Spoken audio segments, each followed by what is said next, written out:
গণতন্ত্র একটি কুফরি জীবন ব্যবস্থা। এই দেশে কিছু লোক ফতুয়া দিচ্ছে গণতান্ত্রিক ভাবে নির্বাচন হচ্ছে শ্রেষ্ঠ জিহাদ। জিহাদ মানে কিতাল না, জিহাদ মানে হচ্ছে নির্বাচন। তাবলিগ ওয়ালারা করুক অথবা চরমনাই ওয়ালারা করুক, তাবলিগের তো অনেক বেশি জিহাদের শব্দের বিকৃতি সাধন করে কারা? চরমনাই ওয়ালারা। উনারা তো বাকায়দা নাম দিয়ে দিয়েছে মুজাহিদ কমিটি, আবার ওই কমিটির নাম হলো মুজাহিদ, আরেকজন আমিরুল মুজাহিদিন। আজীবন যায় যাদের জিহাদের বিরোধিতা করে আর আমিরুল মুজাহিদিন। কথা বুঝতে, যারা গণতন্ত্রের ভিতরে জিহাদের স্বপ্ন দেখে, যে গণতন্ত্রের জন্ম জিহাদকে খতম করার জন্য, এরা আমিরুল মুজাহিদিন।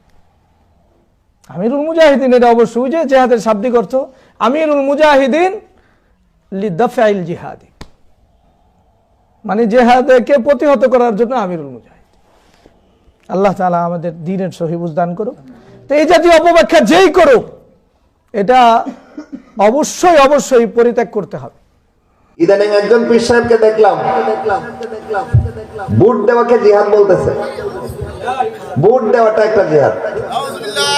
উনি একজন পীর, কিন্তু ওনারও লাখ লাখ মুরিদান আছে সারা বাংলাদেশে, কিন্তু কি বলতেছে? বুট দেওয়াটা জিহাদ।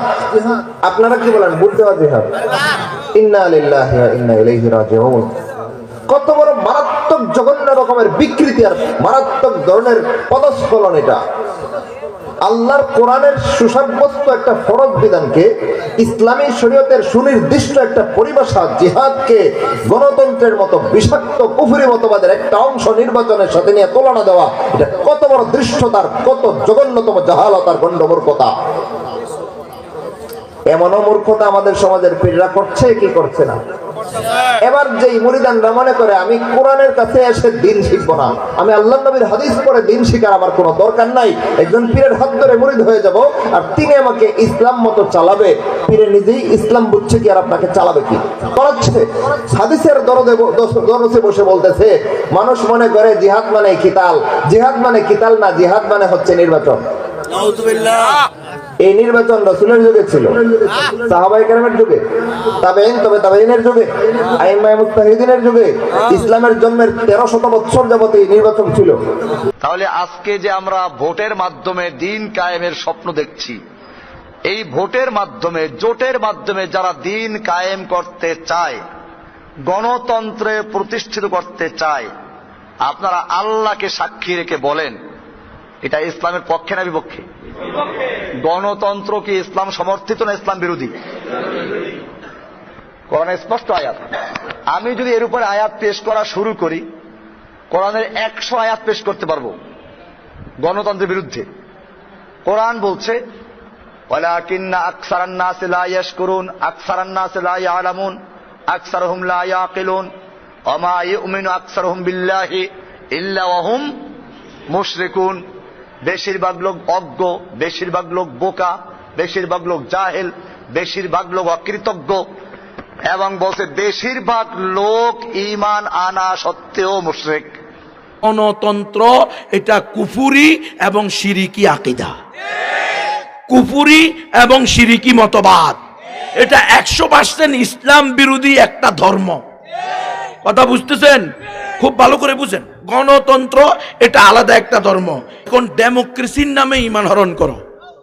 ডেমোক্রেসি, জুমহুরিয়াত, গণতন্ত্র, গণতন্ত্র এটা আলাদা একটা ধর্ম। আপনারাও বলবেন আলাদা একটা ধর্ম। যেমন ইসলাম বলে একমাত্র সঠিক ধর্ম ইসলাম, ঠিক কিনা? গণতন্ত্র কয় সকল ধর্ম সমান। এখন আপনি কোন গণতন্ত্র আর ইসলাম কি এক? কখনো এক হবে হবে না। ইসলাম বলে আল্লাহর জমিনে আল্লাহর বিধান চলবে।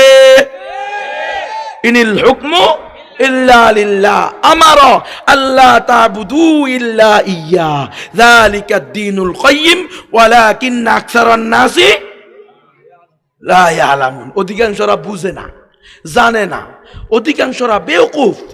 বাল আকসারুহুম কাফিরুন, বাল আকসারুহুম ফাসিকুন, ওয়ালাকিন্না আকসারুহুম লা ইয়াশউরুন। অধিকাংশ গণতন্ত্র কয় অধিকাংশ যেদিকে সেদিকে। এই দেশে কিছু লোক ফতুয়া দিচ্ছে গণতান্ত্রিক ভাবে নির্বাচন হচ্ছে শ্রেষ্ঠ জিহাদ। গণতন্ত্র তো হারাম। হারামকে ওজরে হারাম জেনে করবেন, সমস্যা তেমন নাই, কিন্তু ওই হারামকে হালাল বললে ঈমান চলে যাবে, আর সেই হারামকে শ্রেষ্ঠ জিহাদ বললে ঈমান আর থাকে কই? শুধু বেঈমান না, তাগুতের খাতায় নাম উঠবে।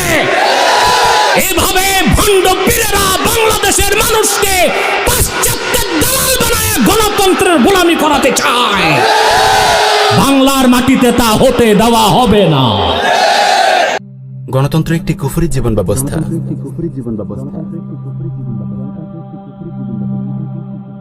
আল্লাহ রাব্বুল আলামিন ইরশাদ করেন, ইন্নাদ-দীন ইনদাল্লাহিল ইসলাম, নিশ্চয় আল্লাহ তাআলার কাছে একমাত্র গ্রহণযোগ্য দিন ও জীবন ব্যবস্থা হলো ইসলাম।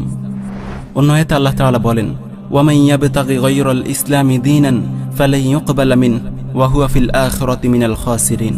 কেউ ইসলাম ছাড়া অন্য কোনো দিন ও জীবন ব্যবস্থা চাইলে তা কখনো গ্রহণ করা হবে না এবং আখিরাতে সে ক্ষতিগ্রস্ত হবে।